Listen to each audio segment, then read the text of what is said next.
Assalamualaikum warahmatullahi wabarakatuh. Nama saya Dia Gita Putri dari 12 IPA 6. Di sini saya akan mempresentasikan tugas saya, yaitu berpikir kritis dan demokratis. Berpikir kritis dan demokratis. Daftar isinya ada surat Ali Imran ayat 190-191 sama surat Ali Imran ayat 159. Yang pertama ayat 190-191 yang berbunyi Inna fi khalqi samawati wal ukhtilafi alayli wa unnahari la ayyaul jabilar liul. Artinya, sesungguhnya dalam penciptaan langit dan bumi dan silih bergantinya malam dan siang terdapat tanda-tanda bagi orang-orang yang berakal.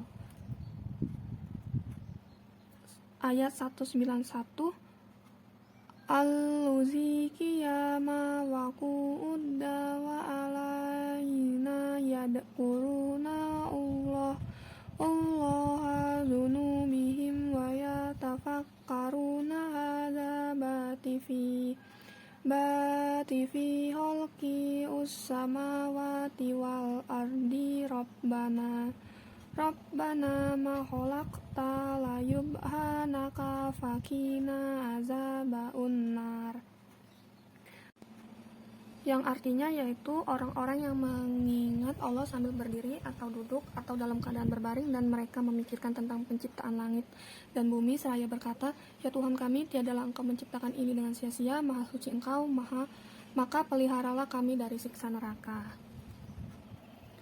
Isi kandungan surat Ali Imran 190-191 yaitu 1.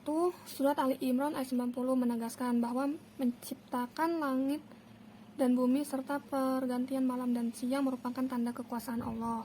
Yang kedua, tanda kekuasaan Allah di alam semesta ini termasuk dalam penciptaan langit dan bumi serta pergantian malam dan siang hanya diketahui oleh ulul albab.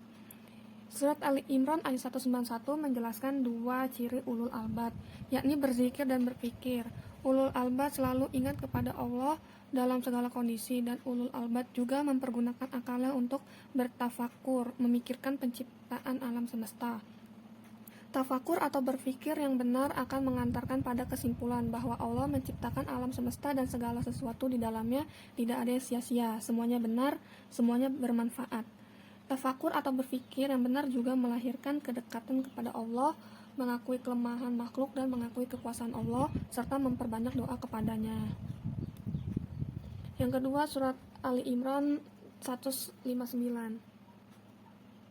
yang berbunyi Fazima rahmatim minallahi iztalahum walau kunta fazzo qalidzul qalbi laung farzu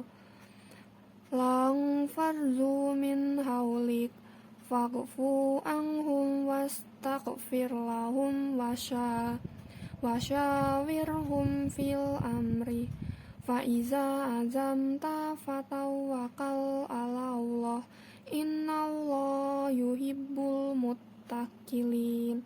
Artinya, maka berkat rahmat Allah engkau Muhammad berlaku lemah lembut terhadap mereka. Sekiranya engkau bersikap keras dan berhati kasar, tentulah mereka menjauhkan diri dari sekitarmu. Karena itu, maafkanlah mereka dan mohonkanlah ampunan untuk mereka, dan bermusyawarahlah dengan mereka dalam urusan itu. Kemudian apabila engkau telah membulatkan tekad, maka bertawakallah kepada Allah. Sungguh Allah mencintai orang yang bertawakal. Isi kandungan Ali Imran ayat 195 yaitu lemah lembut merupakan rahmat Allah. Hal pertama yang dapat diambil dari surat Ali Imran ayat 159 ini adalah sifat lemah lembut Rasulullah. Rasulullah Shallallahu Alaihi Wasallam adalah karena rahmat Allah. Rasulullah Shallallahu Alaihi Wasallam memiliki sifat lemah lembut. Ayat ini menyatakan sifat lemah lembut itu dikarenakan rahmat Allah Ta'ala. Penjelasan yang disajikan oleh Syahid Qutb itu mengisyaratkan sikap lemah lembut harus dimiliki oleh setiap mukmin, terlebih lagi jika ia seorang pemimpin. Ayat ini juga menjelaskan Rasulullah memiliki akhlak yang agung, di antaranya adalah pemaaf, memohonkan ampunan, suka bermusyawarah dan tawakal. Allah memerintahkan hambanya agar memanfaatkan orang lain dan mengutamakan musyawarah dalam mengambil keputusan. Juga menjadikan musyawarah sebagai prinsip pengambilan keputusan dalam sistem pemerintahan. Ketika musyawarah telah menghasilkan keputusan, maka harus dilaksanakan dengan dilandasi tawakal kepada Allah Subhanahu wa Ta'ala. Orang-orang yang bertawakal akan dicintai Allah Subhanahu wa Ta'ala. Kesimpulan dari dua surat Ali Imran 191 yaitu tentang orang-orang yang tidak hanya berpikir namun dibarengi juga dengan berzikir kepada Allah dalam segala keadaan, yang kemudian bisa menyadari kesucian Allah dan menyadari kelemahan dirinya sebagai makhluk sosial, makhluk hidup. Surat Ali Imran ayat 159 menyebutkan 3 hal secara berurutan untuk dilakukan sebelum bermusyawarah, yaitu sebagai berikut. Bersikap lemah lembut. Orang yang melakukan musyawarah harus menghindari tutur kata yang kasar serta sikap keras kepala. Jika tidak, maka minta musyawarah akan pergi menghindar. Memberi maaf dan bersedia membuka diri. Kecerahan pikiran hanya dapat hadir bersamaan dengan sirnanya kekerasan hati serta kedengkian dan dendam. Memohon ampunan Allah sebagai pengiring dalam bertekad, kemudian bertawakal kepadanya atas keputusan yang dicapai. Sekian presentasi dari saya akhiri. Wassalamualaikum warahmatullahi wabarakatuh.